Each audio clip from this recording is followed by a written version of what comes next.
I grew up in the city, but my family's roots are rural. I might even be the only, or at least one of the few cousins born in the city. I'm definitely the only one to be born in a large city, Toronto. My rural experiences are limited to spending a few weeks every summer on my aunt and uncle's farm and the occasional visit to other family farms. These visits included chores, baling hay, mucking stalls, and cutting down the thistles that shorted out the electric fence. That last chore was especially interesting since my uncle's scythe had an aluminum handle and I would touch the fence every once in a while. While I could go on with many stories about life on a farm, some of my best memories were being there in the winter. It would be freezing cold outside, and while the barn wasn't exactly hot, the warmth given off by the cattle did take the edge off. I remember bedding down the cattle with straw and forking hay down from the loft, which was a lot colder than the barn. I remember that even though it was still chilly, there was a coziness and a warmth to being in a small barn filled with cattle, ducks, geese, and chickens, and the cats and the barn dog. I wonder if Mary and Joseph felt that coziness and warmth in the stable.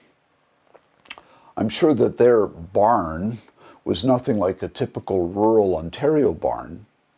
There is the possibility it was a cave, or I understand that some people stabled their animals in their living quarters. We don't know exactly the situation. The only reference is that Mary wrapped up Jesus and put him in a manger. Hopefully the livestock didn't try and eat his blanket.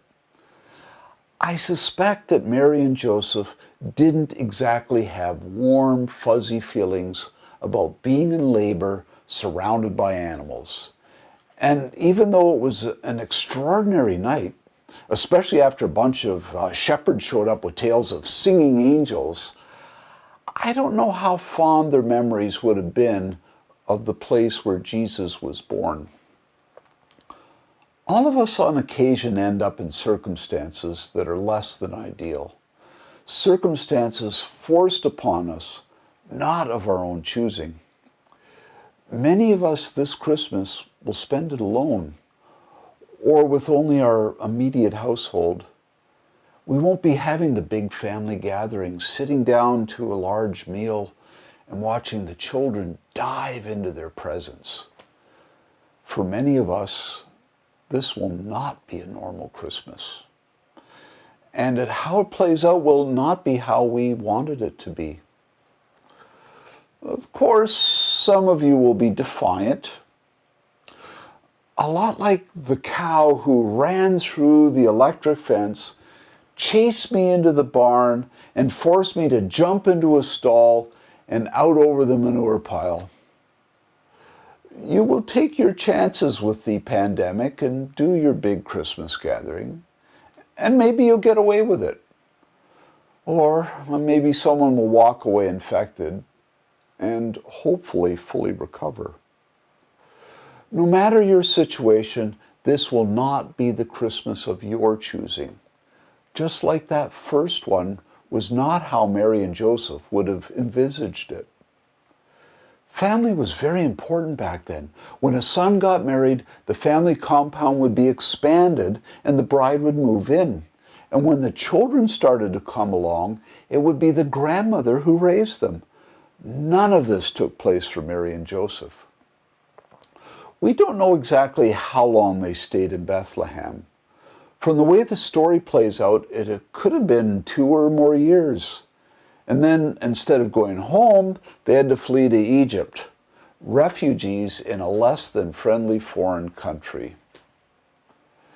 But they managed it and did what they had to get through it all. What about you? What will your Christmas look like? Can you make something warm and cozy out of a cold stable? I loved my time on the farm. I didn't mind chipping the ice out of the water buckets in the winter, going into the loft to fork down hay, or mucking out the stalls. Those weren't always easy chores for a kid, but I did my best and made the most of it.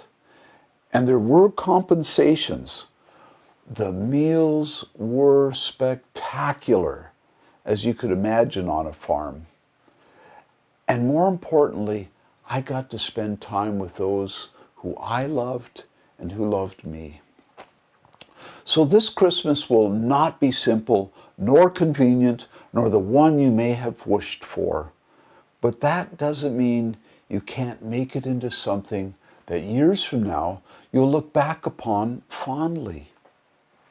I would encourage you at this time, just before Christmas Day, to pick up a Bible or Google Luke chapter 2 and Matthew chapter 2 and read the Christmas story.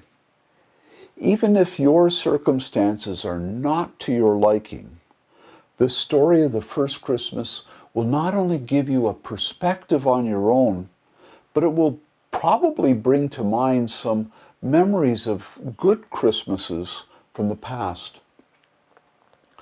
Let me end with this from Luke chapter 2, verses 6 and 7.